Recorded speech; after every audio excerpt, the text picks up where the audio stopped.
Welcome back. Welcome back. I am the host of Days in the East podcast. My name is Danny Moss. Here with me is Jonathan Maldonado, host of Maldos Magick podcast and New Atlantis.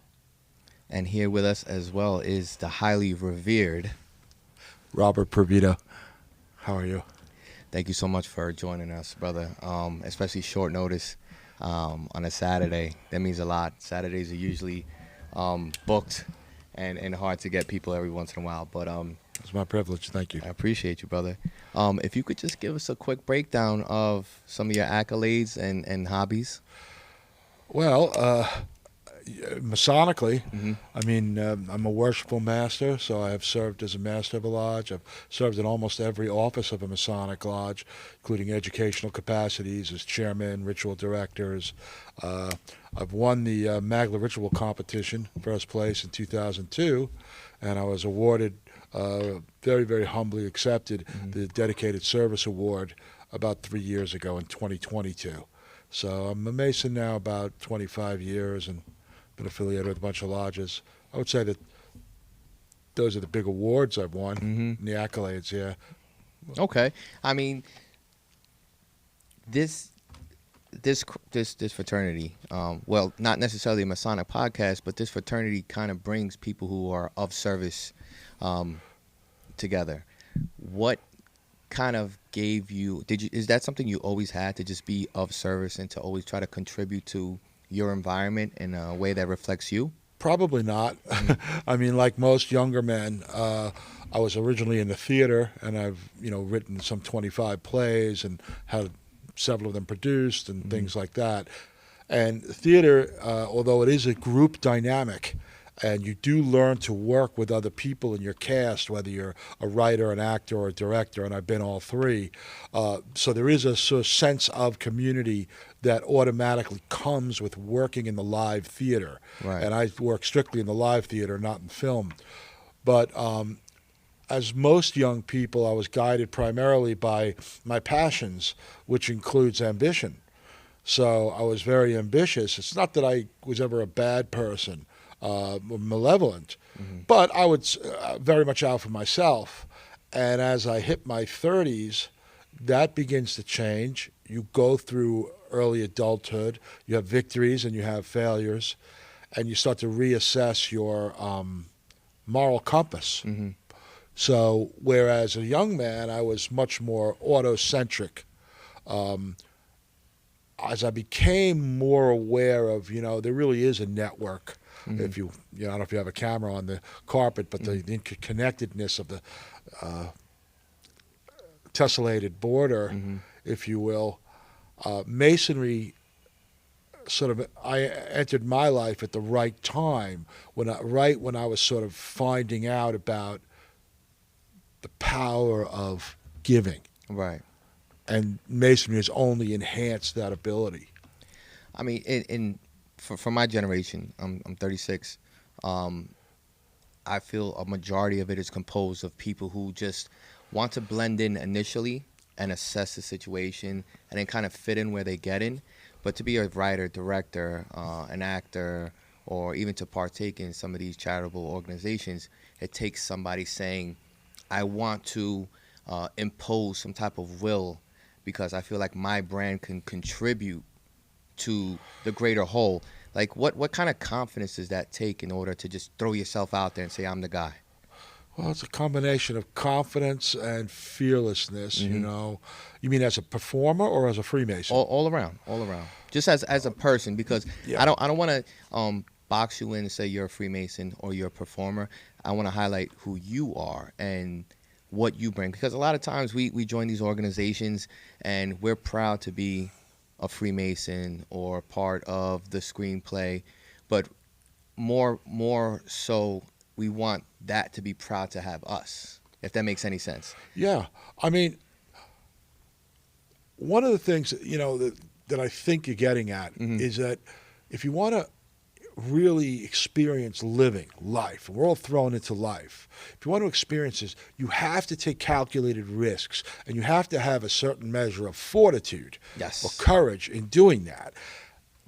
The difficulty becomes when you overshoot yourself sometimes and you do too much, and also when your ambitions begin to lead you astray. So the balancing act always is, how far do I go in my initiative to do something positive for others or for myself, for God? And how do I not compromise integrity when I do that? Right. That is the great challenge that everybody experiences. Certainly I have. And my experience is, okay, I want X, right? How do I get there without straying from the path of righteousness? Not to sound too holy about it, but how do I do that and maintain my integrity? Right. The very worshipful, the right worshipful Manuel Abad, rest his soul, who was a trustee of the Grand Lodge, said something several times in my years with him at Suffolk 60 that I have never forgotten. And he said, integrity is not negotiable. And that, to me, is a mantra. And that is the hardest thing, because a million situations present themselves in life that challenge your integrity, okay? They happen in our work. I can make a little extra money if I cut this corner, or they happen in masonry. I can get this office if I kind of do it this way, and I'm a little underhanded. So when we talk about attacking life, to me, it's not just fortitude is necessary, but it's really the fortitude of how can I not compromise my integrity, because we're all weak ultimately. Right. But some of us are a lot stronger than others. Yeah. Well, I hope that answers without being Absolutely. too No, that was circuitous. perfect. You aced it. And I feel bad I haven't included you yet. That's fine, I just want to that's get this fine. one No, off. that's fine. Obviously, throughout your endeavors, you've been met with roadblocks and things of that nature. What mentality do you attack that with? Because I've found that a lot of people fall in love with the process of starting over. And the minute they kind of plateau or they're met with a roadblock, they don't execute and really squeeze the juices out of that blessing. So is that something that you do, or you just start over and just attack different avenues, or do you fully finish the job and execute? I really don't like to leave a job unfinished, and I prefer to leave jobs on my own terms. That's not always possible. Once in a while, you get nudged out of the way for reasons that you don't expect, and by people you didn't expect it from sometimes. One of the smartest things, and maybe the hardest things, is to say, all right, is the goal that I'm going for worth it? To me, and if I'm in a group dynamic, to those around me too. Because a lot of people will say, I got to have this. And if they get setback, they will start to sacrifice the people around them so that Right. they get their goal, but then the group dynamic suffers. You compromise the integrity. But yeah, and even if you do it honestly, you may be, elbowing people out of the way sometimes, like a Mack truck, there's cows on the road and the truck is allowed to go straight, but he doesn't worry too much about running over the cows all of a sudden. It's not the cow's fault, they're just there. So that ability to put on the brakes. That's something I developed also as I've gotten older, is that ability to say, wait a second. I'm totally obsessed with getting this goal. The goal has not changed. Sometimes it does. You talked about pivoting and starting over.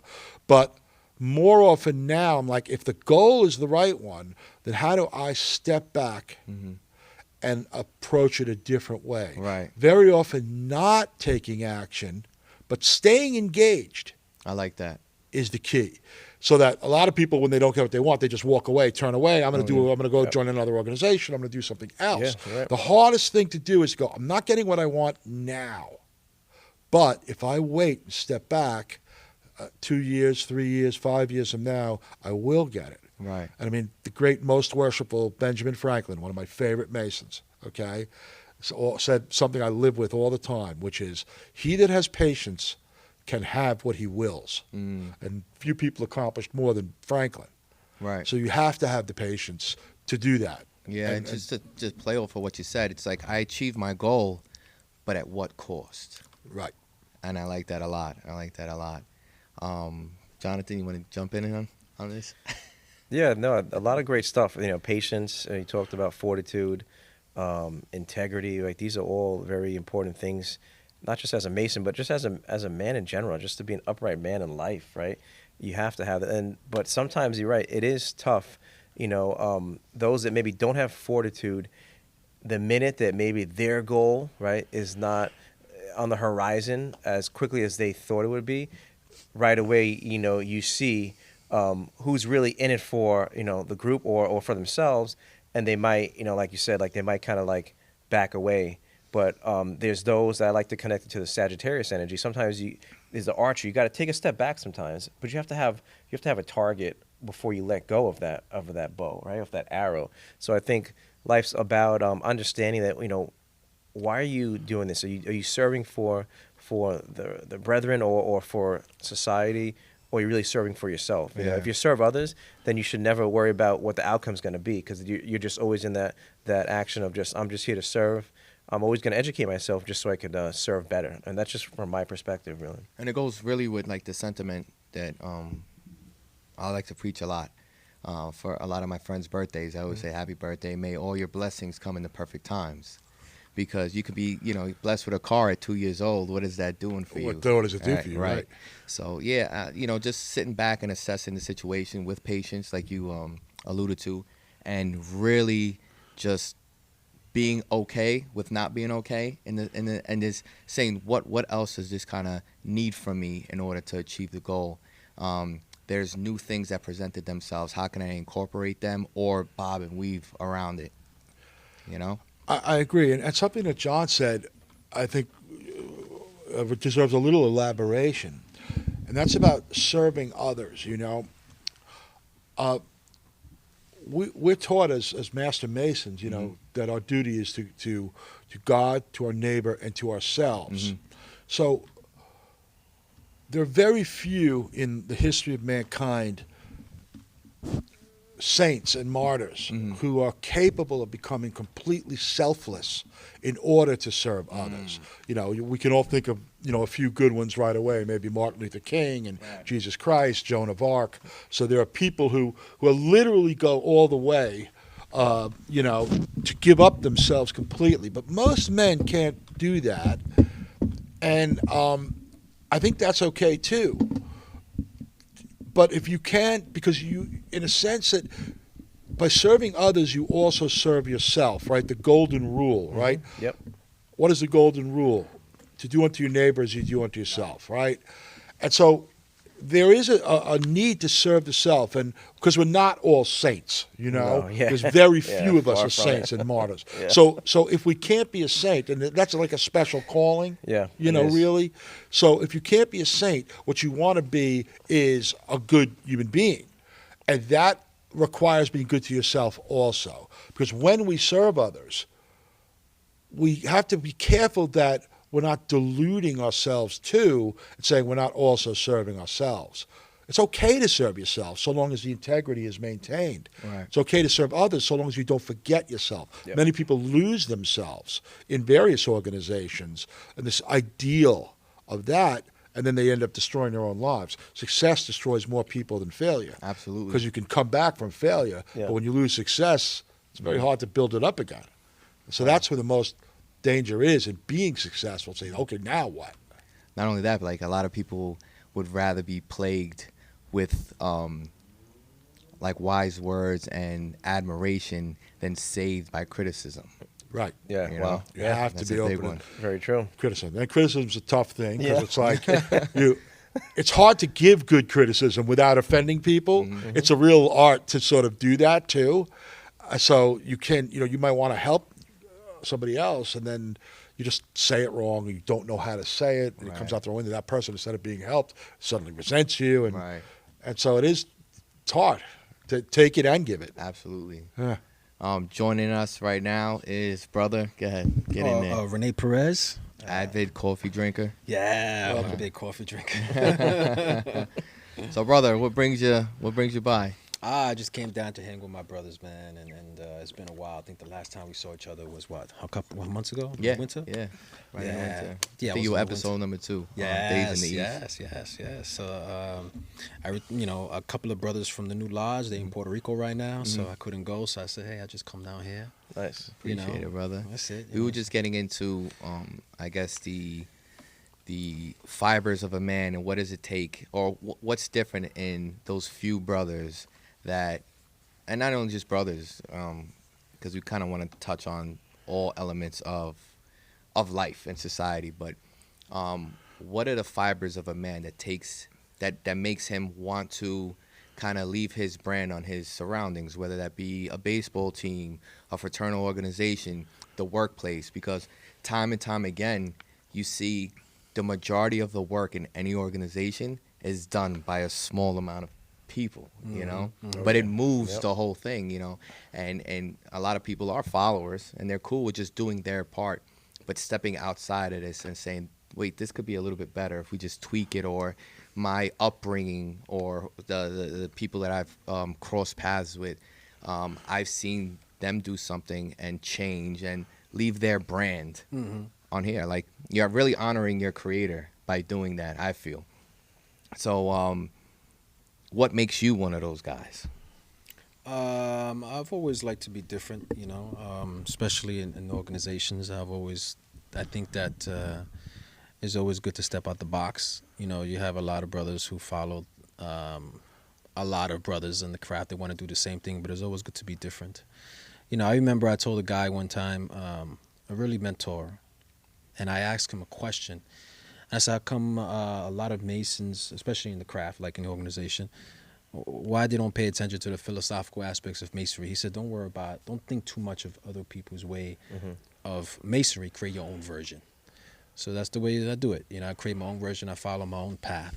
Through your lens. My lens. Yeah, just follow my own path and create my own version of what Masonry is. That's good. Everybody's here for social. Some people are here for charity. Some are here philanthropic. But I have a different perspective. It's very much like music, right? You see somebody come into music and the first hit out the door is like wonderful, and that was music that they made for themselves through their lens of life. But you see them kind of dwindle and fade away when they start making music for their fans. If you stay true to your brand, you're going to have timeless fans, the people that are with you forever, not just the people that are here for the season, And life, I feel, is like that. Stay true to your brand, obviously be well-intentioned, but the minute you start doing things, you kind of water down who you are as a person. I mean, it's good to be inspired, but like, what is the intention that you're going into, said challenge with, or what are you trying to accomplish? Yeah, I think it's like martial arts. I've been studying martial arts since I was a kid, and I remember one of my teachers, he said, don't practice the way I do it. Create your own personality to it. Your personality to it. Oh, wow. You know what I mean? This is very true. You know what I mean? Because I can't do the same thing he does. I have to do it the way I'm. My size is very different than him. My body structure is very different, so I have to do it in the sense of way my body is structured.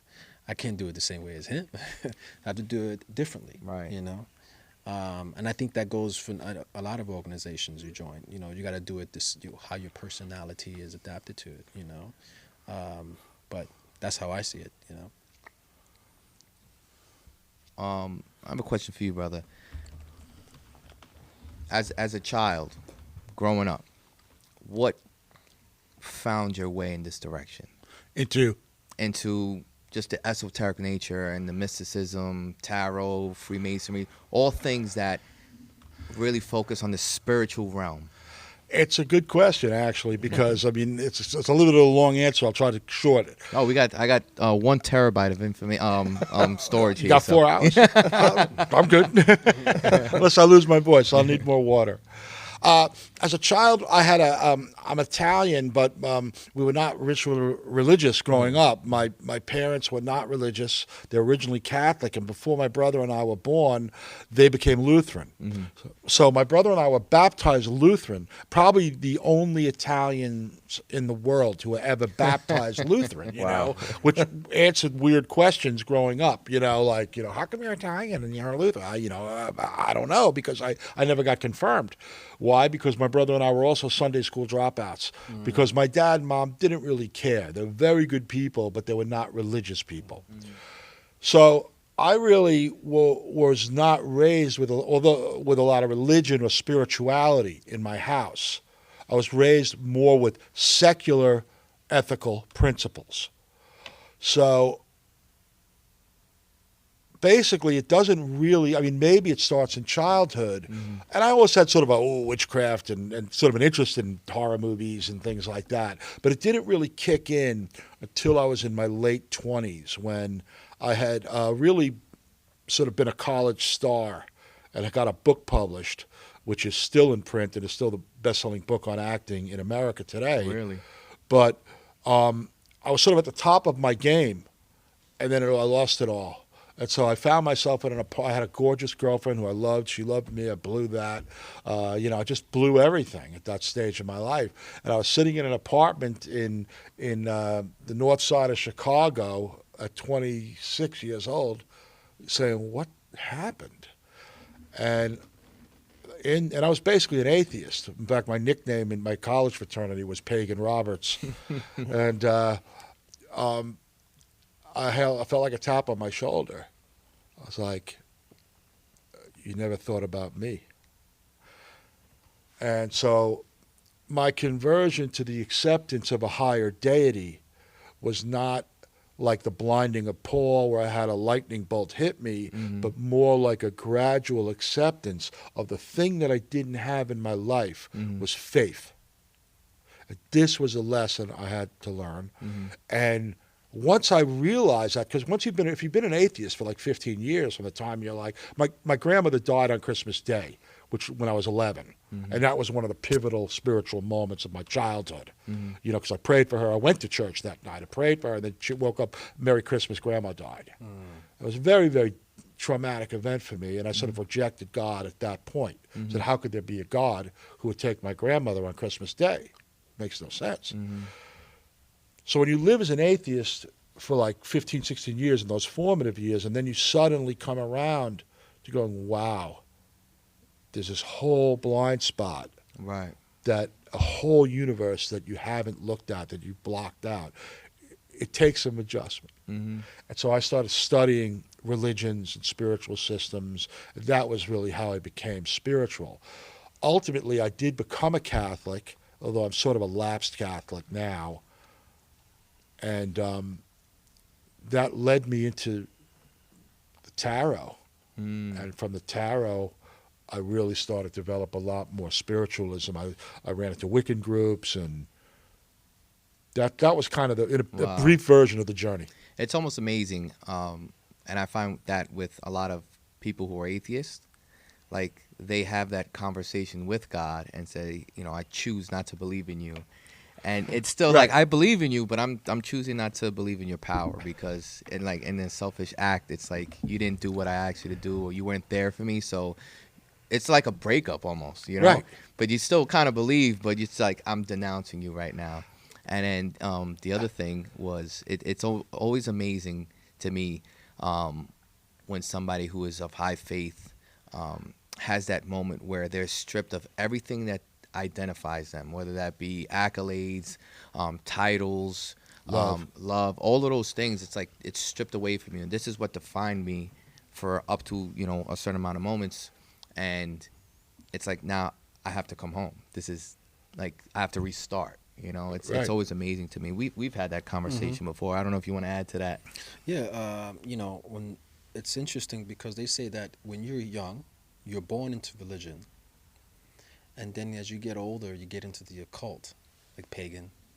And then after that, the veil becomes loosened, and that ice is unveiled. That's what they call it. Okay. You end right back into the religion. Oh, I see. Yeah. Because what happens is the path that you get into, meaning the occult and mysticism, there's a misconception that people think that occult is like magic and Wicca, but it actually means hidden. It comes from the Latin word occulto, which means to be hidden, and the Greek oculus, which means eyes. So this is where the Spanish word ojo comes from. So it's something that's hidden between the eyes. And then your eyes, not your physical eye, but that spiritual eye becomes unveiled. And then you head right back into the religion, because now you understand what is the true essence of what religion is. Not the dogmatic version of religion, but more of the philosophical and the spiritual practices of religion is. See, Masonry and religion are a little same. One just says Via Crucis, the other one says Via Lucis. See the difference? Okay. But it's a similarity. but they do. One is just spirituality, one is just philosophical. For the Philosophical. philosophical. One is just spiritual, one is just philosophical. But at one point, religion and science has to combine because they actually complement each other. Yeah. And that's the goal in the future in this new age of Aquarius. Science and religion has to combine. You know what I mean? Because religion actually comes from religar, which means to bind. And Binding together. That's amazing. And it, the game of religion, and not to put a connotation that it's a game, but it's something to be practiced. But the real work, like a game of basketball, right? Society is the team, but God is the coach, and it's really a game of one-on-one. The practice is one-on-one, and I think a lot of things in religion get lost during the game because a lot of religion is practiced in groups. But once you leave church, once you leave lodge, once you leave, these group centers, what are you doing? Are you doing the shadow work? Are you sitting there and having that one-on-one conversation? And not only in a time of need, but in the time when everything is good. Yeah, correct. I'm going to adjust this because I'm highly visual. Yeah, of course. I see that you talk with your hands. And I do. I do, yeah. I want you to be free, brother. Yeah. Make you an honorary Italian. I have Italian in my family. So, Oh, you do? Yeah. My uncle is Italian. It's interesting because a lot of people don't really have a lot of knowledge on religion or studying theology or different types of religion. I think a true Mason studies everything, every religion, Islam, Judaism. I think to me, it's just me. I can go into any religion in any house, in any spiritual temple and be related to it. I've said that so many times to myself. Yeah. I can walk into any temple or no temple at all Yeah. and feel the connection. We're followers of light. Right. You know Right. what I mean? Yeah. So It's that's so what it funny is. how this all worked out too, because I've had a podcast with him, and we've had several conversations on the subject, and then you sitting here, I'm like, you guys really. I'm surprised you guys haven't sat down before because it's like having two all-stars here in theology and tarot and everything else masonry all together because you guys are just so unique in your belief. And not only when I say unique, it's more universal because you're so open, but you have a direct opinion or definition on these things. And you guys are both a world of knowledge. And I feel like the origin story is kind of the same, especially with atheism and stuff like that, and how you guys have grown and then just spread. And if it's there, I'm a fan of it, I love that. And this is, wow, to have this on a Saturday, you both of you guys here. You guys made We're it happen. cooking, I we're mean, you made it happen. We were just walking by. And we It's got the magic, right? Yeah, that's right. That's right. The synchronicity. Yeah. It is. Yeah. It is. That's Everything just what lines I up. say. I don't believe in coincidence. I believe Nope. in synchronicity. Synchronicity, right. Yeah. And it's interesting you say that because I was an atheist. I was an atheist as well at one point. There you go. Yeah, Interesting. I was more of into the science. And then at one point, something later on in my life, in my 20s, it switched. And I used to bash when I was younger, Christian. And because I'm more of a science. And one day, as I got into getting more into that philosophical path and understand the deeper levels what religion is, which changed my perspective, my consciousness of what religion is, I understood later on that being around people in my life who turn into religion, I've noticed that what's unnecessary for you may be necessary for someone else. And just because a person practiced that religion, it's so what? If it makes that person better, Yep. and it makes them a great person, I don't judge them by their practice. I judge them by their individuality, not what their spiritual practice. I really don't care. But are you a great person? If it makes you great, that's all that matters. By their fruits they'll be known. Exactly, 100%. Yep. It's interesting you mentioned the science aspect because a lot of my father was he had degrees in physics and in engineering. He was a patent attorney, which they deal with designs, and that's what they do. So he had a very comprehensive intellect from both the math side, which I don't have, science, and he had read all of Shakespeare and could recite English history and French history also. It's amazing. But he took the same approach that you described towards, and he was raised as a Catholic kid, Italian Catholic kid in Catholic school, and he rejected it all. on scientific grounds. And so I would find myself getting into these discussions with him, and he would argue against the existence of God. But what I figured out finally was that he always defined God by the Judeo-Christian definition of God, which is very specific, very patriarchal type of God.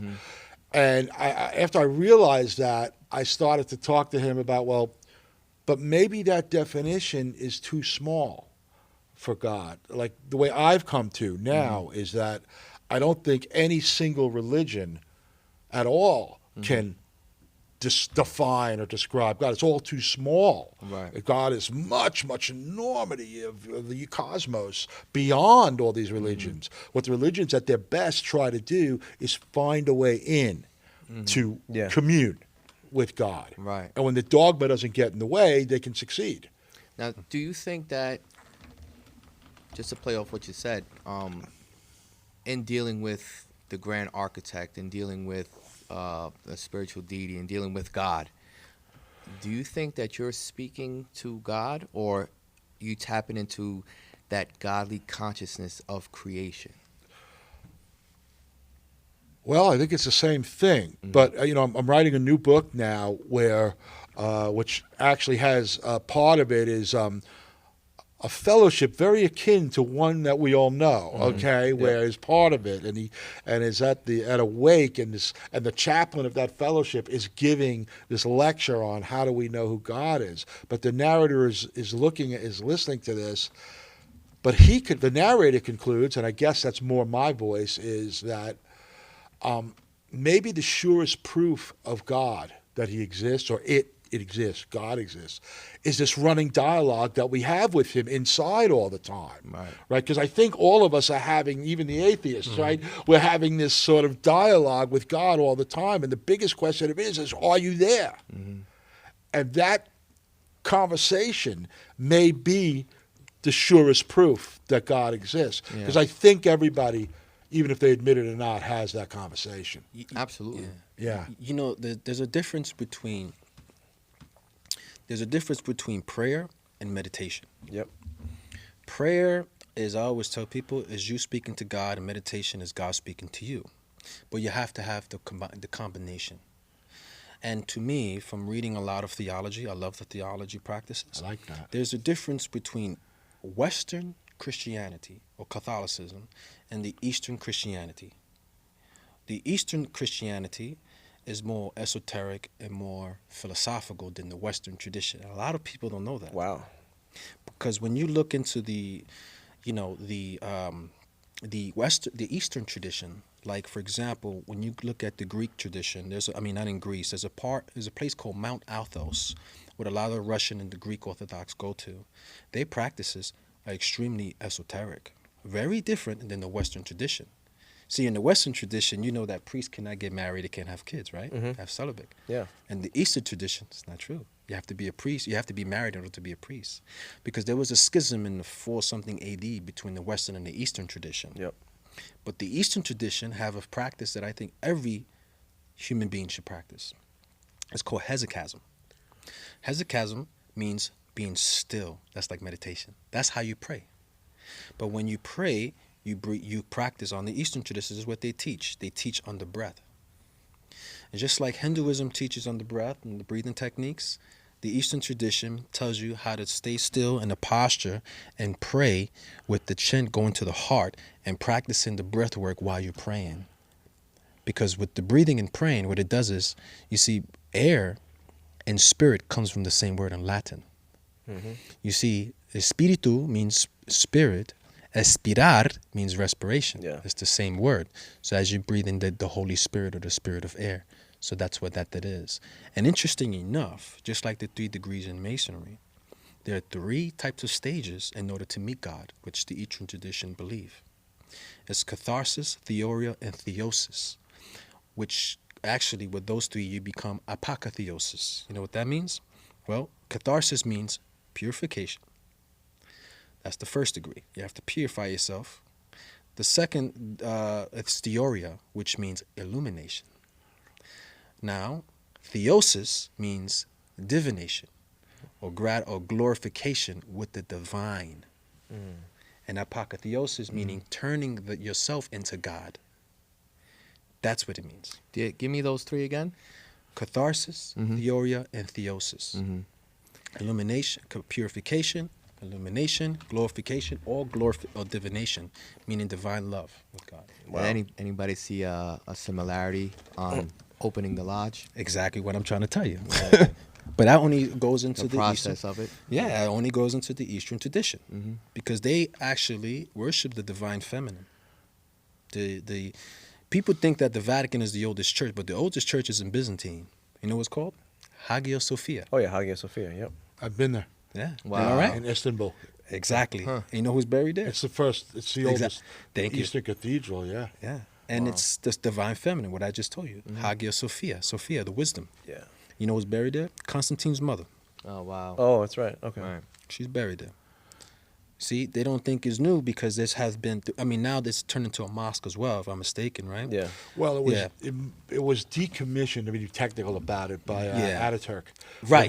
When he took over Turkey, after the war, he said, "Look, this has been run as a mosque for however many 1,000 years.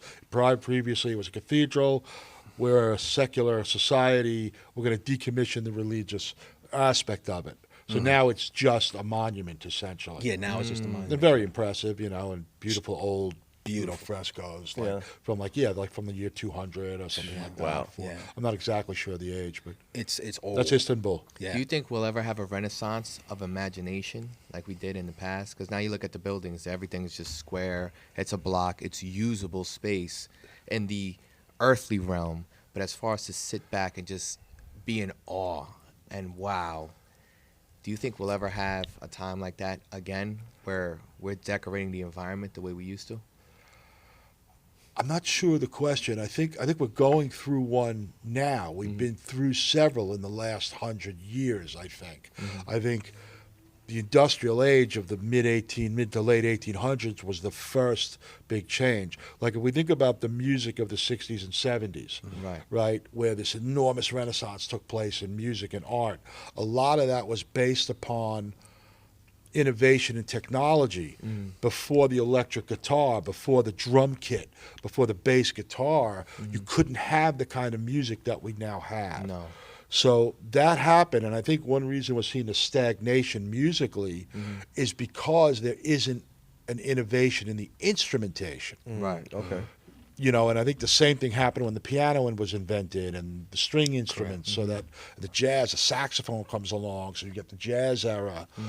And I think what's weird now is that I think it's moved the creativity, the imagination has now moved into the computer sector. The technology sector is where everything's happening. Oh, yeah. I don't know that it's any good, but some of it's pretty cool, Yeah.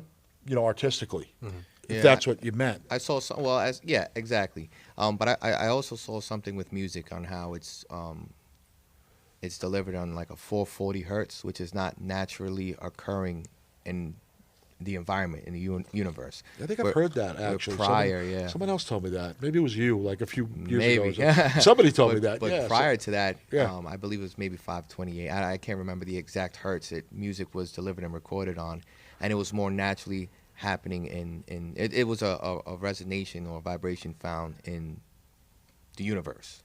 I think it's 436 hertz. It's That's the something, meter. yeah. Yeah. Because interesting is if you times 60 times, which your heart rate, our normal heart rate is about 60, and you times that by 4 something, which is the hertz of the universe, that actually is 25,920. That is the equivalent of when the sun goes to each zodiac sign, called the precession of the equinox, of 25,920, which they call it the great year. Wow. Interesting. Yeah. But you have to times it from the heart rate with the hertz, 400. I think it's 432 hertz. So 432 hertz. That's exactly what that's That's the hertz. crazy. Yeah. I don't know how you guys retain this information. Danny, to touch back on you said before, Yeah. you're asking about Renaissance as far as with, I guess you would say, we were talking about Hagia Sophia, right? There is, if you go to Spain, there's a lot of towns that are still like medieval look, right? Toledo's one. But when I went to Barcelona, this has been going on for over 150 years, I believe. Basilica de la Sagrada Familia. They're Oh, yeah. still building that. They're still building it. Still building that, and that is like, it's something that's not modern looking, but it's so amazing how it's still being. It's basically you're touching the past now. It's just consistently going. It's Right. getting built within centuries after centuries. Wow. And I went there, and there is so much esoteric stuff that you wouldn't think on the outside. There's a lot of different depictions. They're like Stations of the Cross, common things you see. But there was a magical square I found on the outside there, and it was like I'm like, whoa. Why is there a magical square on the outside of that church? So I think it's cool because it shows that there is some symbolic and some esotericism in the Western, but the Western I feel like is more veiled. I It's agree. very, very veiled. I personally see it in Masonry too as well. Very veiled. You have to really have the eyes to see it. But that's interesting because that's something that's still being built to this day. It's still not finished yet. That's by Gaudi. Gaudi Yeah. was the architect. Yes, Gaudi, yeah. And he did a lot of architectural work in Barcelona. Oh, yeah. In particular, there's a Yeah. whole park dedicated to him. And you would recognize the cathedral if you don't know it. Gaudi's Yep. Sagrada Familia. Yes, yep. And it's incredible. It's interesting, right? Because we know we have the five architectures, but you have one, the Gothic. Well, Gothic actually comes from the word Goetia. Oh, really? Yeah, From Goetia. Croatia. Goetia. Goetia. Oh, to the match Goetia. Yeah. Oh, okay. So it's a Gothic and Goetia. Indeed. Is Wow. to summon, yeah. Oh, wow. So even the word iglesia, which Mhm. means Okay. church, Yeah. it's iglekia means to summon. Interesting, right? Wow. Meaning to summon something. That's what the church is, But interesting is that when we were talking about the changes of time, that haven't been for thousands of years. That's happened. Like for example, you had the Egyptians. From the Egyptians, you had from the Greeks, and from the Greeks, you went into the Romans, and then you went into the Renaissance period, which the greatest hermeticist, to my opinion, Yeah. was Giovanni Pico della Mirandola. Then you had Giordano Bruno, who was one of my favorites, Yeah.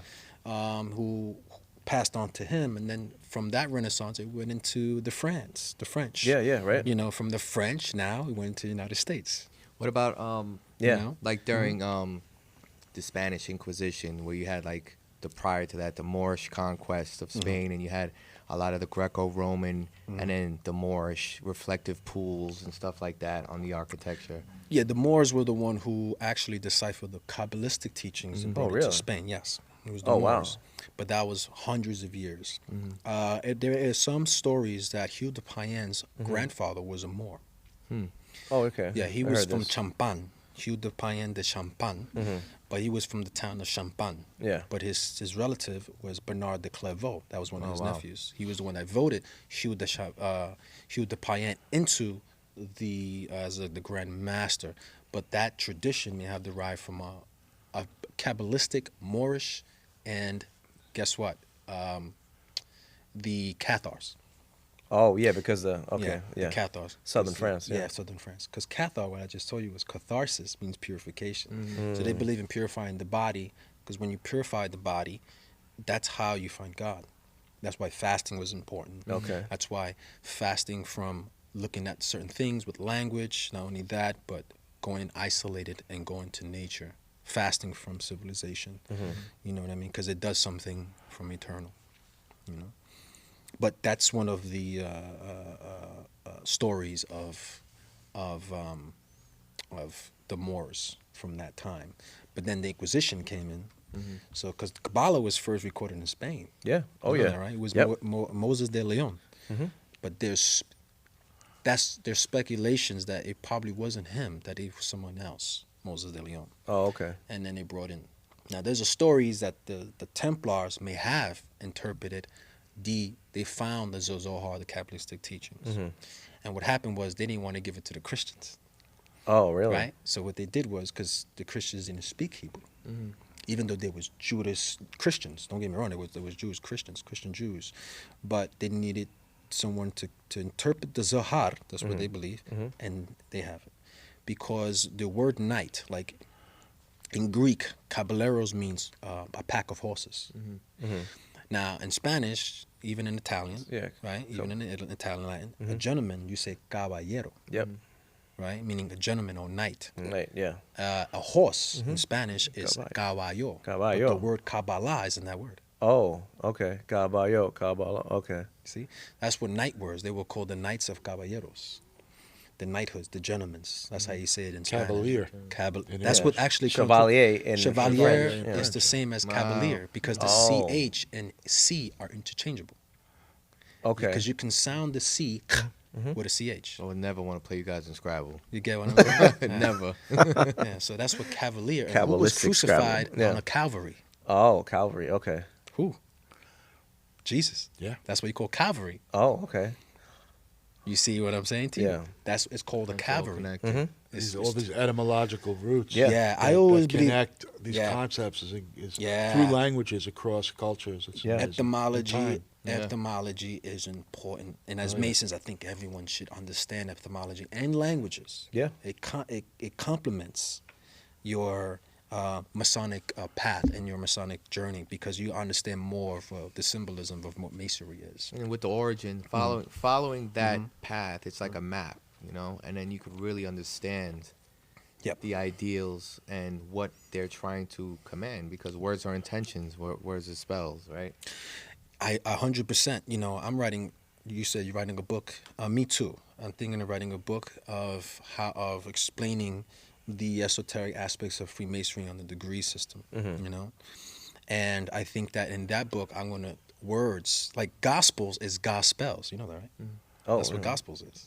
God spells. God spells. Yeah, God Oh, spells. wow. So it's the spelling, because if you know the languages, you will understand more of how the scriptures are written.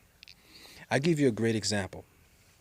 When you read the scriptures, right? Yeah. You know it from Latin, right? From King James. King James had 72 interpreters of reading in that, right? He has 72 people. I'm sorry? King James, he had like 72 people to interpret the biblical scriptures, but a lot of them weren't fluent. So, for example, and originally, hell was not in the biblical scriptures. Oh, wow. It actually comes from the Anglo-Saxon word helan, and it means a quiet place. That's what it means. That's what hell comes from, because it's like a quiet place. Okay. I thought of like Helios. Like or- Helios yeah. is the sun, Yeah, he Right, was with the but that's in fire and Greek. hell. Yeah, and fire and hell. Hades in Greek. Yeah. Greek. So now, if you look into the Hebrew word, hell Tartarus. is, yeah, Don't forget Tartarus. Tartarus, which is in the Greek one. Yeah, with the Yeah, well, Tartarus, it's actually yeah. below Hades. Below Hades, exactly. Yeah. Oh, So- yeah. Hades, you're Yeah. kind of in limbo Yeah. and not doing too well. Okay. But in Tartarus, you're, Yeah. you know, Oh, wow. you're forgotten. Yeah, because what happened was that I think it was Persephone. She lays in this place. It was called Henna. Henna opens up and goes into the underworld of Hades. Now, why is that interesting? Well, because what I was just telling you, in Hebrew, the word hell is Sheol, which means a wandering place, right? But now, if you translate the scripture hell in the original language, which is Aramaic, Yeah. it's Gehenna Denora. Oh, okay. Right? You know, that, like what I just said was Persephone, it lays in this garden called Henna or Gehenna and goes into Hades. Right? Henna in the Persephone's version means 9. That's where you get the word Enneads. Interesting, right? Oh, the Enneads. Yeah, the Enneads. The Okay, that Enneads, makes right? sense. Yeah. Right. So Gehenna Denora in the Aramaic word, what happened was it was a place in Jerusalem called Gehennion. It was a place where they used to put bodies and rubbish to burn. It was like the Wow. junkyard. The you know, junkyard. and also like the for forgotten bodies. that Exactly. Nobody would collect, they would throw Really? them in Gehenna. Oh, Right. wow. And if Yeah. what happens is you do bad, you say you go into Gehenna. And that's what Oh, I see. the hell Okay. version came to be into I the get it. scriptures. There was no such thing as one point. Yeah. It's just added on later on. That's crazy. That's what I'm saying is languages is very important. Yeah, you have to learn. Yeah, that's how you Yeah. know. Wow. It's kind of mind-boggling. Moment of silence. It's mind-boggling, but it's like if you understand certain languages and you understand different the origins of words, you Yeah. kind of get some of the. I give you an example too. Like if you, the Hebrew word for the Virgo, the constellation Virgo, right? Okay, There's a Virgo. thing called Spica. You can, if I tell you what they tell you, which I'll tell you off mic, what the Hebrews call Spica, you'll be really surprised. Very surprised. But I don't want to say it in here because it has to do with a little bit of ritual. You know what I mean? Okay. But it's very interesting when you look up the Hebrew word where Spica is. And then you see, oh, interesting enough. The second, you start looking in the second degree, you go, I get it now, And it's very interesting. Do you think that's why writing and reading was for so long withheld from general population? Yeah, I think that back in those times, Masons or any organization never wrote down. Everything was from word of mouth. Right. Yeah, mouth to ear, right? That's the difference between religion and philosophical practices. One is writing, one is through ear. You see? Mm-hmm. One is through mouth, one is through ear. So one is like, Masonry was from mouth to ear. It was never written back in those times. That's why they say if Masonry was to die today, because we have to memorize everything, a Mason will always bring it back because he has to memorize it. So Masonry will never die because a Mason can always bring back Masonry. That's right. I like that. That's why memorization is very important. It can never die out. Ever. Okay. Because a Mason will always be one brother who can bring it right back out. That's social consciousness is the same way. Exactly. Consciousness, God's consciousness is never written down. It's just there. You have to be able to tap into the ether. You have to tap into right. it. Right. Mm-hmm. Yeah. I think that's true. What you say about writing. I was just in Egypt for the first time. Wow. A couple of months ago, and that's some experience. And of course, when you come with a Masonic or a spiritual, esoteric background, it means so much more than just these are amazing statues or these are amazing tombs, because the symbology of hieroglyphics and the way they did everything. Everything has a double meaning. Everything has an esoteric meaning. The entire language, so it's quite fascinating. But when we look at writing, and specifically, you have writers going back 2,500 years to the Greeks, maybe even some earlier that are lost, right? Sure, you got writing going back to the Egyptians, 4,000 years, 5,000 years, but you don't have the printing press until Gutenberg, right, about 500 years ago. So the laborious nature of putting something into writing, to writing a book, even a letter, right? You think about the Romans, they've got this sort of waxen papyrus thing, that stylus, that they're literally carving the letters into something. Or the Egyptians who literally carved their writings into rock. Yeah, yep. And then all of a sudden, papyrus, and paper comes along, so you have this handwriting thing. So more people start to write, but it's not until the printing press comes along where I can print up multiple copies. I mean, Bibles took 20 years to copy. 10, 20 years, 3 or 4 monks working on it. Over time. So the control of the tool of writing is definitely controlled by the intelligentsia and the moneyed classes. There's no doubt, and the religious classes. There's no doubt about that. The vast majority of people were illiterate. So even if you go to Renaissance churches or pre-Renaissance Gothic churches, whatever it is, the language is in the painting, right? So the stories. That's why Renaissance painting is so powerful, because it's the form of storytelling. Nobody can really read. Right. They come to church, the priest will read, the deacons may read a little bit from the Bible. People will read the Bible to them. But they're really getting the message from the sculpture, from the art, from the paintings. It's a living entity. Right. And so, sure, I think it was controlled. And I think the printing press and Luther, ironically, because he was mentioned earlier in a way, sort of ended all that.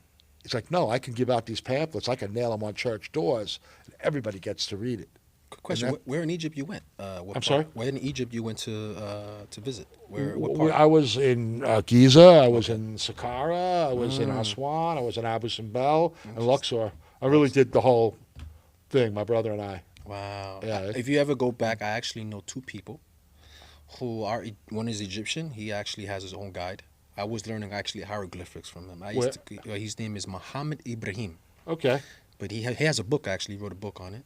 But if you ever want to go, he's amazing because he actually knows how to read the glyphs. Oh, he can read From the an glyphs. Egyptian Look at perspective. that. And Wow. another friend named NEXT of mine who goes over there. Yep. Yeah. And the That's Very an good friend. astonishing, trip. But I don't want to. Yeah, of course, yeah. Bore us with that too much. But spiritually, it's like an A plus. Now, as far as I'll touch on tarot. It's become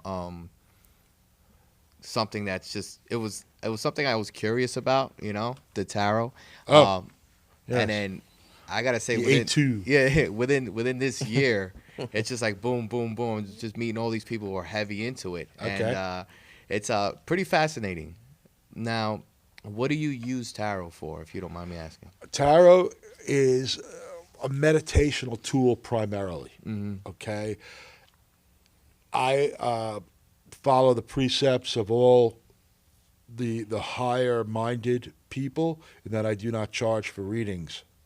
I think that's a very critical difference, because the idea of the tarot reader as a fortune teller is really a corruption of what the tarot is.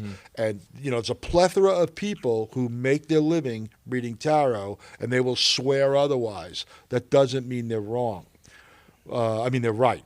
Okay, I think they're wrong, because if you want real spiritual purity and you want to gain from the tarot as a reader, I don't think you can do that. Because now what the tarot does when you learn to read it is you are allowed to tap into information from the cosmos and the cosmic forces, the gods, if you will, that human beings are normally not entitled to have.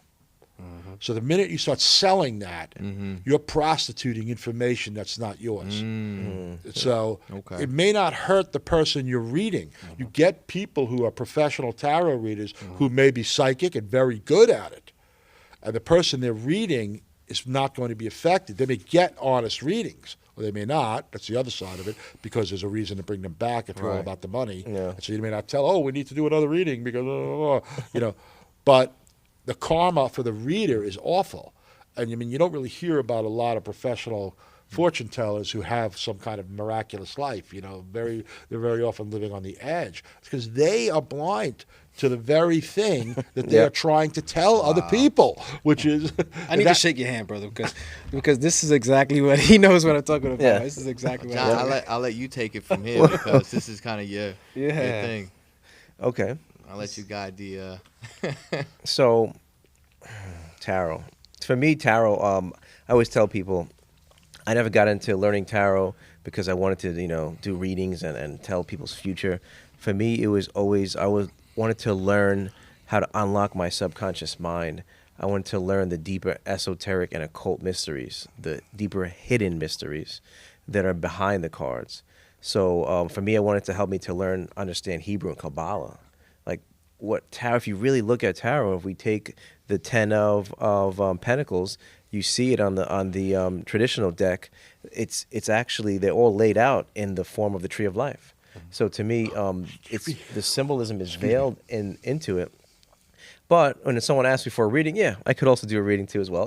But to me, that's like the little tiny crumb of that falls off, as they say in the Talmud. It's a little crumb that falls off the big cake of what tarot is and the power of it. So you have to respect it, because you're basically tapping in, like you said, to astrological, zodiacal, and planetary energies in the picture form, which connects to your subconscious, which is why the hieroglyphs were in pictures, because they knew that. They communicated subconscious to subconscious. And their conscious mind was just the binoculars to input into your high priestess within on what you're seeing. So then she could basically balance and give you harmony within all your systems to do the divine work.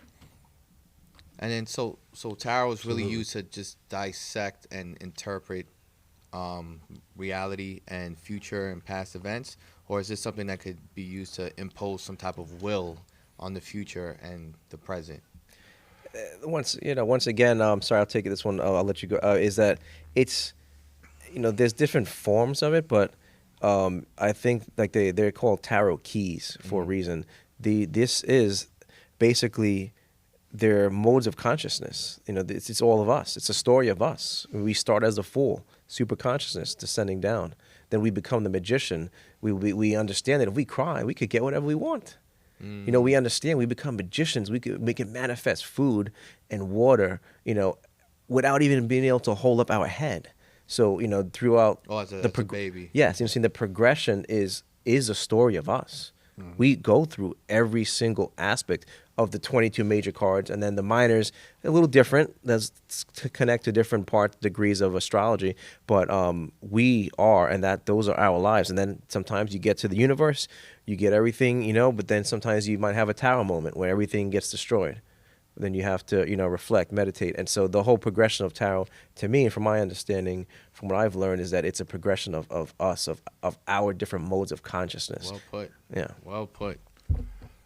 I would elaborate a little bit on that, because when you look at the wheel of the tarot, you sometimes hear that expression, the wheel of the tarot, which refers to the 22 major arcana cards.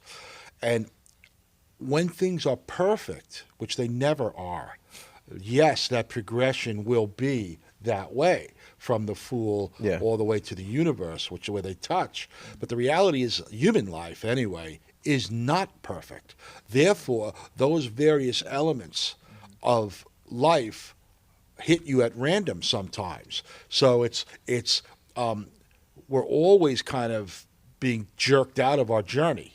And then maybe thrust back into another one also. And that randomness of shuffling the cards reflects that. I think that you asked what it's for. Divination is one of the things, and I could tell you, having done thousands of readings over 20, 30 years that I've been really studying it. And I've had them for almost 40, but I didn't start seriously until about 30 years ago, is that it's important to read others, okay? Because that helps that subconscious connection, that subliminal connection with the cosmos. Because when John talks about a subconscious revelation, ability to connect, that's like our connection. We talked about that earlier with the God forces, force or forces, however you interpret it. But to add another to it then extends that consciousness. Now, I do not consider myself particularly psychic, but I can tell you that, and I didn't even believe in it, years and years ago at all. But having worked with the cards and been through, hundreds, if not thousands of readings over the years, I have developed, when I read, some psychic ability. And there are times when I have predicted the future. I have predicted someone's past, like with a startling accuracy to me. Wow. So, yes, the meditational part for the self is probably the primary reason to study tarot, but you have to also keep expanding the ability by reading others and taking those risks and learning, well, gee, is this, one of the things is, if I'm reading someone and I get a flash of, and that's the only way I can describe it, like it's like a flit, like something comes to me, it's a type of thought, but it's a different, slightly different type of thought, and it's fleeting. And if I suppress it and I don't say it, I'm wrong. Wow. That's the hard part. No, it couldn't be that. But then if I say it, I find that I'm right, like almost invariably. So part of the way I've trained myself, just through hit or miss, is to recognize those impulses and act on them when they come.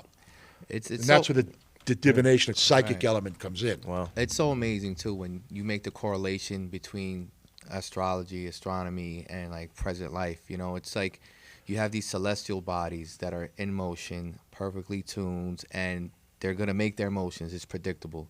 And then you have, like, humans are literally like comets flying through space. Sometimes these celestial bodies grab you with the gravity and affect your trajectory and where you're going in life. Sometimes it don't. Sometimes you crash. Sometimes you just get caught up in certain things. But just to know how everything is kind of in tune, and to become in tuned, you create that everlasting, memory of yourself or whatever it may be. It's when you make those correlations and you are in tune with your environment, it just, things are in harmony.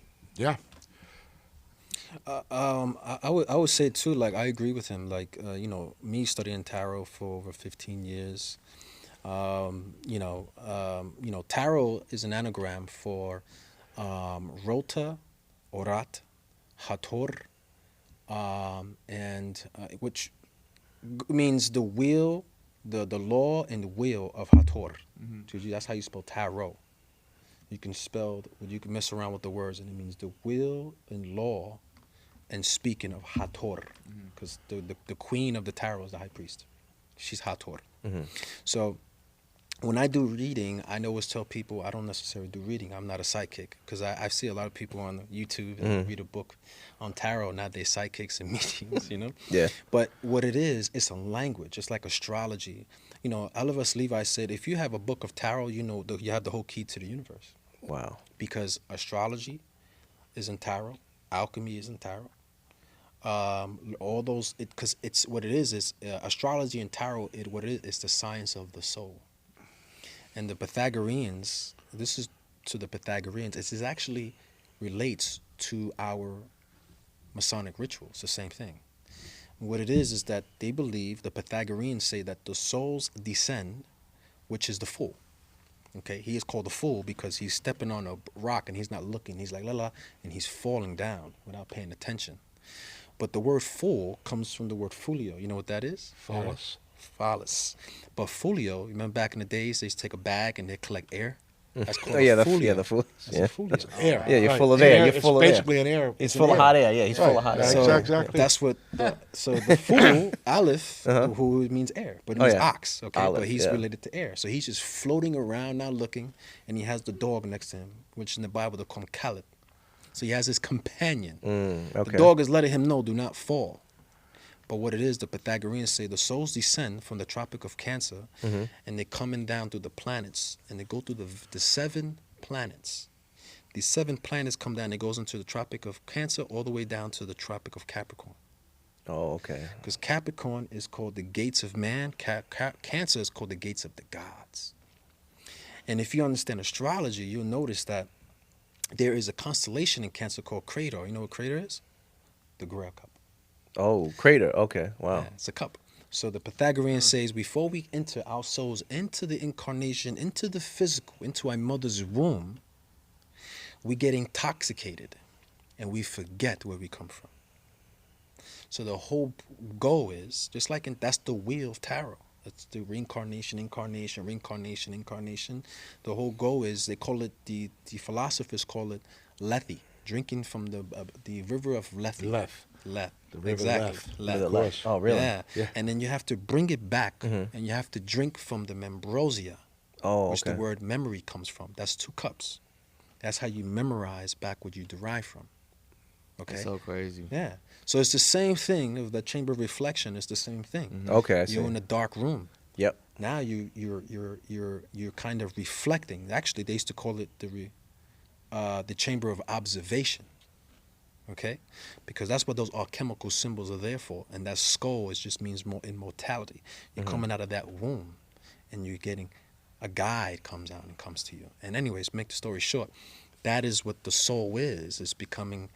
What happens is the soul comes in through the 7 planets, circumambulating through the planets. Oh, shit. Okay. Wow. And then you get tested, and that tested person comes and tests you when you go into a station, because that person needs to know if you're ready to go to the moon. Oh, I see. You get what I'm saying? Yes. I'm saying things Yeah, in yeah. a cryptic way. Correct, So yeah, the yeah. moon comes and say, oh, he's ready. So now you have to go to the sun. The sun goes, all right, he's ready. You go back to the moon. So the moon goes, all right, his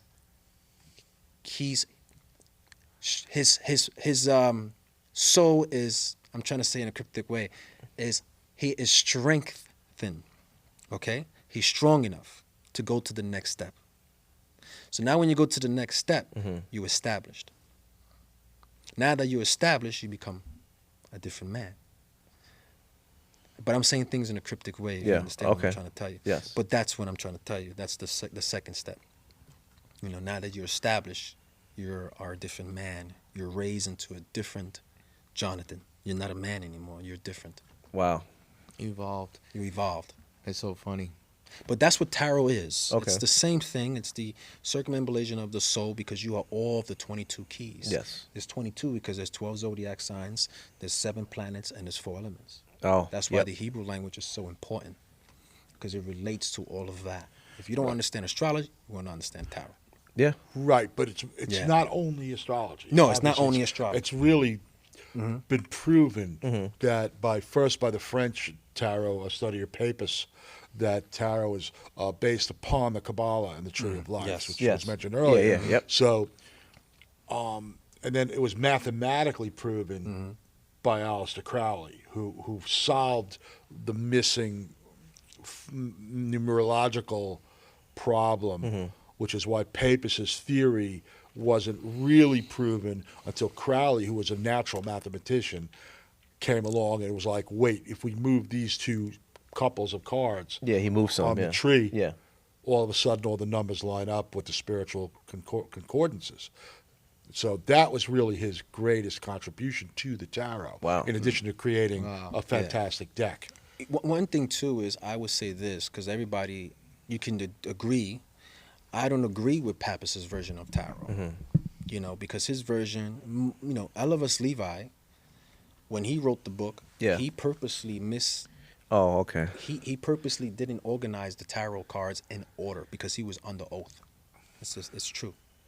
So what happened was, for example, when you look at A.E. Waite's card, you have the magician, the fool card is number 1. Yeah. And you have the magician card is number 2. But when you look at the fool, he should be 0. That's why he has an O on top of him anyways on the A.E. Waite. Yeah. He should be the 0 because he's air. Air is in all of the cards. That's why within Boda they have it up top surmounting Boda have all it the on cards. top 'cause he's in all of the cards. It's without those. You know, Exactly. It's above those. Yeah.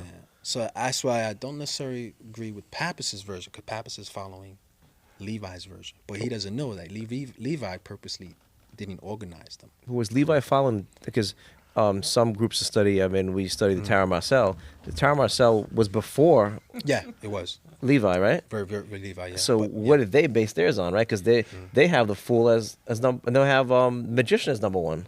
But you have to remember is back in those times, they were under oath. Okay. They couldn't put in the correct version. You know how the Wow. tarot cards came to be? There was actually, you know, you have 78 cards. Yes. The reason there's 56 because back in that time, you Playing know, cards, right? The authority, if you're playing with cards, they're gonna be like, "What are you doing?" "Oh, we're just playing."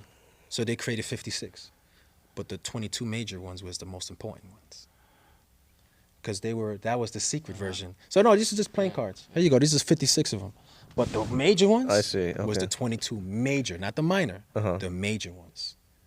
You get what I'm saying? I to see you? you hold it back. I want to. Yeah. I know, I'm fascinated because a lot of this really is unknown. Yeah. And Yeah, there yeah. are these scholars like Levy and Papus and others Yeah. who have come out and tried to put the pieces together. And my understanding, I mean, when we look, it comes again back to Gutenberg, okay, interestingly enough, right?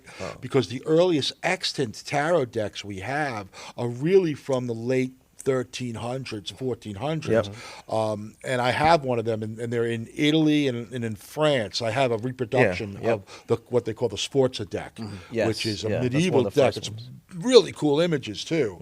But, and it's got all 78 cards in it, the 22 plus the 56.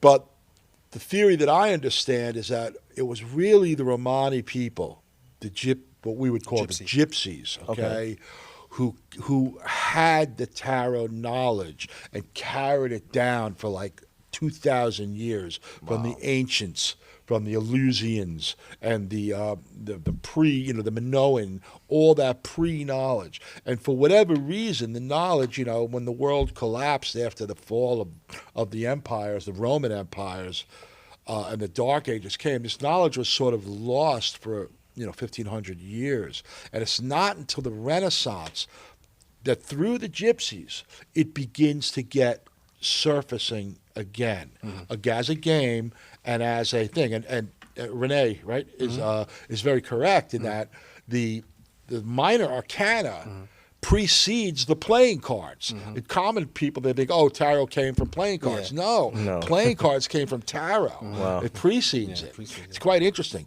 But again, if you think about the year 1200 and 1300, how do you make a 78-card tarot deck? you have to paint it out. You draw it it's out. a lot, yeah. It's got to have a special kind of paper for it. And so it's not until the printing press comes along, even after the Renaissance, where the arts start to really get developed, paper arts and things like that, that the printing press has enabled us to print copies of cards. Yeah.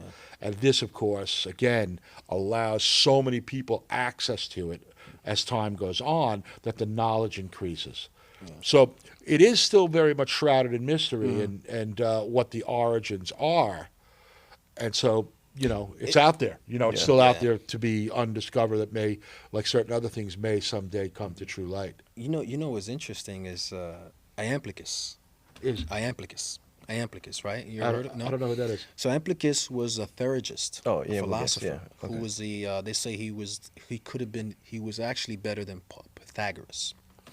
So Iamblichus was a theurgist, okay? And he writes about, he's the one that we learn more about who Pythagoras is. He wrote his biography. He claims that he talks about an Egyptian initiation, right? He goes into the tunnels, right? And this whatever. And he sees 22 galleries. The reason I'm bringing this, because this is interesting. 22 galleries in a chamber, okay? And then he passes down and he's explaining these 22 galleries. And those are the 22 major arcana in the tarot. That's incredible. Oh, Yeah, wow. it's very incredible. I don't know that story. That's great. Yeah, it's very, very incredible. It's amazing when you're versed in all of these different subjects, how much they overlap. And they're completely unrelated, different times. And you'll see something like 22 and it just pops up a light bulb. Oh, wow. I can make that correlation to this. And this is what this means. Like even when you were saying something simple like a child, if a kid was watching this, he's like, wow, crater means that. And you made the correlation between passing through celestial bodies. It's the same way a comet would go through our galaxy and be slightly influenced by these planetary things. And then once it does crash into Earth, or hopefully not Earth, but like the moon, what does it create? A crater. Yeah. So you make those correlations like, oh, crater means cup. And this, and just understanding how everything really is part of everything. Yeah. And language. Once you start studying language, then you can hit all of these different things. Exactly. Yep. So if you had somebody who wanted to get into tarot, what would be a great starting point book-wise? That's It's I think you have to read the right books. Yeah. That's for sure. I- And that's the first thing, to figure out which ones are really good and not. I agree with that 100%. Like, it's hard because I would say learn from your mistakes first, because that's how you learn. That's how I learned. I just went with it. I think one of my first tarot books I bought was called Meditation of Tarot, which is a very, very thick, huge one. And the Book of Tokens is one of one. But I got into that one later. But Meditation of Tarot is the best. Okay. They call it the Bible of Tarot, actually. Right. It's this big. It's humongous. Because I mean, anything as far as metaphysical or theology, a lot of times even some Bibles are hard for people to just process because of that language barrier. Exactly. And the complexity of certain words when they're put together, even just the pronunciation of them. So that's where like my purpose is on this. You guys are very versed in these things, but I like to try to dumb it down for people who are not into it. I translate that. Not say that doesn't show like that you're less smart or anything. It's just you're not versed in the subject. Everybody's a beginner at one point or another, but to kind of bring it all back into one place and make it easily digestible. Because you guys were just cooking and spitting some knowledge just now. Well, we've been doing it a while. It's amazing. No, I think it's really important. I think to anybody who's thinking about embarking on the tarot, right, itself, is to realize that there are over 500 or 600 decks out there, and about 570 of them stink, and they shouldn't even be touched. Right, exactly. Okay? Because they're all gimmicks, right? Yeah. The Tolkien tarot, the Yeah. Alice in Wonderland tarot, Disney tarot.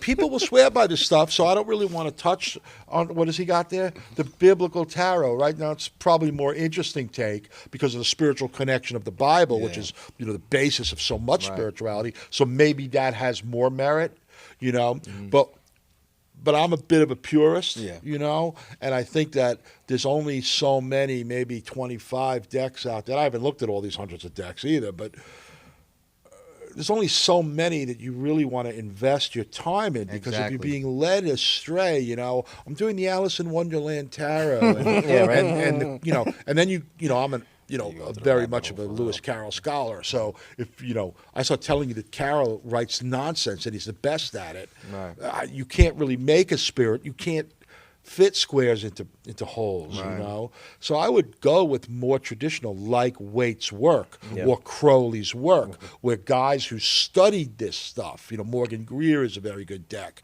and there's some others, where Yeah. these guys studied it, or women.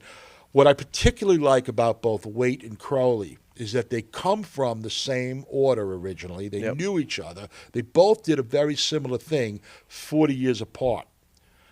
And that is that Waite, when he designed his deck, he got Pamela Coleman Smith, a woman, to do the designs. So the male initiatory fire force, the wand, going into the cup of the woman to gestate the ideas and create the Right. child of the tarot deck that he created. Crowley did the same thing in the 1940s when he created his deck. Was Lady Frida Harris was the parliamentarian's wife, who did all the paintings at Crowley's instruction. Same process. Initiatory male, receptive female energy. The female actually generated the pictures. So the male and female yin-yang principles are imbued in both of those decks, Right. based directly upon the Kabbalistic learning at the time. I use Crowley's deck because I feel that he made the innovations that were necessary for this millennium. He advanced the tarot. I like to say Waite's deck is the last great deck of the former aeon, and that Crowley's is the first great deck of this aeon. That's how I look at No, it. it's perfect. Cause But I don't think you can go wrong with either of them. And They're both good. Just like for the subject of understanding, because like you said, there's so much garbage or fluff out there. Look at Freemasonry. How many documentaries? I would say 98% of the documentaries out there on Freemasonry are horrendous, and it's an outside perspective about something that's very intimate. So just even just understanding tarot. I think the same way somebody would go to a therapist to better understand themselves or what's going on in their environment. This is something you can use for that exact thing.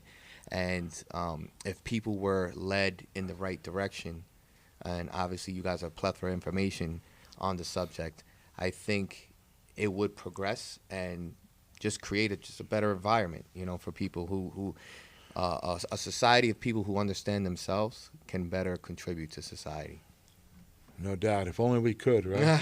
As Socrates, know thyself. Know And I thyself. forget who it was that said, how could you? Yeah. How can you ever know yourself? I forget which philosopher answered it like that. It might have been Oscar Wilde or something like that. Well, I mean, you guys have been great. I can't believe just one shot without even setting any of this up. How, in my opinion, it's a really good episode. So I appreciate you, gentlemen, for coming on. Any last words, Jonathan? Yeah, just touching on the tarot. For me, I'm a type of person that needs like organization and structure. So I recommend, maybe joining a group that basis or studies the tarot. That's a good way to, if you need a structured way of learning it. Some people, you could just pick it up on their own, but sometimes it's good to have like a structured way of learning. And also there's something called the Tarot Association. Anyone could join. Highly recommend it. It's inexpensive, and basically it gives you like a worldwide view of tarot, and they go over, different variations of the GD, the Waite deck, the Crowley deck, and they kind of give you the tools, and you could just kind of go with what deck works with you if you don't want something that's maybe more initiatic or more on your own time. But I highly recommend, doing something that gives you structure, so you can learn it, so you don't go down many rabbit holes. If you are a person that needs that structure. Okay. Any last words, brother? Thank you. Very enjoyable. Great to meet Rene. Yeah, it's a pleasure. A wealth of knowledge here and Yeah, a it's a kindred pleasure. soul, I think. And, Likewise, my brother. Likewise. thank you. We definitely got to get you guys together for another episode. Maybe next topic, magic. Thanks a lot, guys. Maybe. All right, brother. Take care. Take care. Take care.